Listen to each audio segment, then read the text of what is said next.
So you are a huge heap of memory in many ways. And memory goes into you in different ways. Through all the five senses, you gather memory.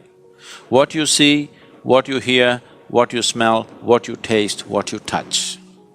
Of all these five different ways of gathering memory, what you see and what you touch are the deepest forms of memory. Especially what you touch creates a certain level of memory in the system. So when you say a spouse, you have touched, and there is a certain level of memory. Now, your divorce means in some way you're trying to rip that memory off, and that's not going to be easy for various reasons. But at the same time, the very fact that you're going through your divorce means you want to be finished with that memory in some way. Maybe not erase that memory, but someone who was a spouse, someone who was in many ways a part of your life, slowly, for whatever reason, you have begun to experience them as a baggage that you're unwilling to carry. So, you want to keep the baggage aside, but you find the baggage is not something that you voluntarily carry, it is something that compulsively sticks to you.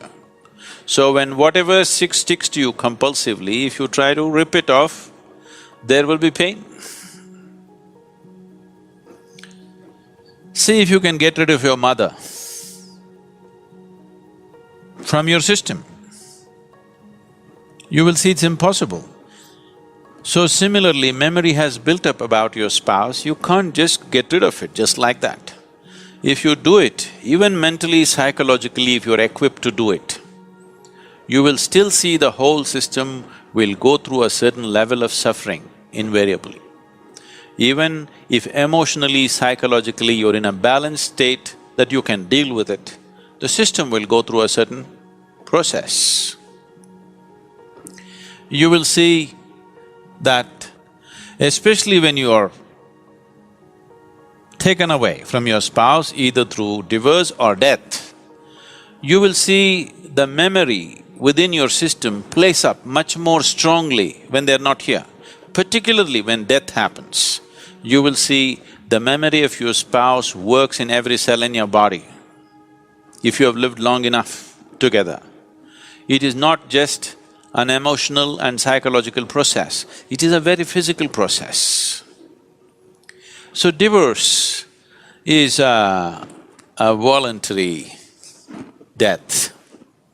You have decided to kill something that is a part of you in some way.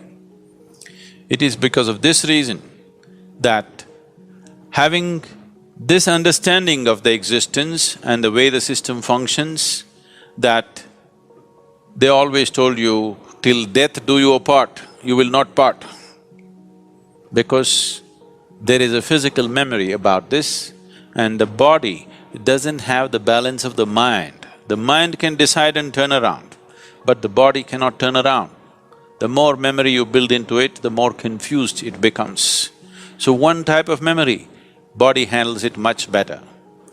Now that you've chosen to divorce for whatever reasons, which I don't want to delve into, if it could be avoided, that would be best. But for some reason, you have come to that situation where this has to happen. You need to understand this, that divorce essentially means you have chosen to kill something which is a part of you, because what you call as myself is just a certain volume of memory. Now, to how to conduct this gracefully? Most people think the best way to conduct a divorce is immediately jump into another relationship and another relationship of the same kind. No, you will cause much more struggle and turmoil within the system by doing that. It's extremely important the body has enough time to work out the memory. The body has enough time to keep the memory at a certain distance. Otherwise, you will render yourself to a space where to make yourself peaceful and joyful will become an extremely hard thing to do in your life. So conducting this process gracefully and well is important, as it is important to conduct every aspect of your life gracefully and well. Now, two people who have shared their emotion, their body, their sensations and their living spaces. Ripping it apart is because two memories have merged in many ways. Ripping it apart is almost like tearing yourself apart. Even though you might have begun to almost come to a place where you can't stand the person anymore, still it hurts. Simply because you are trying to rip out a memory which is you, because you are a bundle of memory. If one does the necessary spiritual sadhana, if one does sufficient inner work to establish these energies, which is yourself, you're only divorcing your spouse, you need not divorce yourself.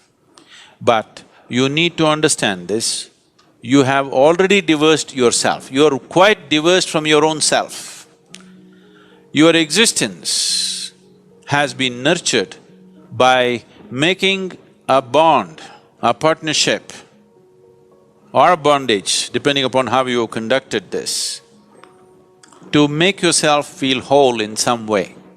Most partnerships of this nature are made because by yourself you would feel insufficient, incomplete, but that's not how life is. This is a complete life process by itself. It does not need any assistance from outside. So now that you come to such a situation, it is time to turn inward and see. It is time that you find the completeness of what this life is. It is time you discover that this being is a complete being. It does not need any external assistance to be the way it is.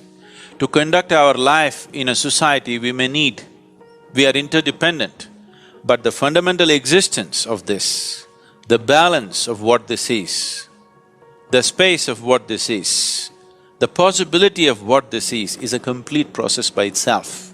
Our interdependence is only according to our external requirements, but our inner existence is complete by itself. You are divorcing your spouse, which is bad enough. Do not divorce yourself from yourself.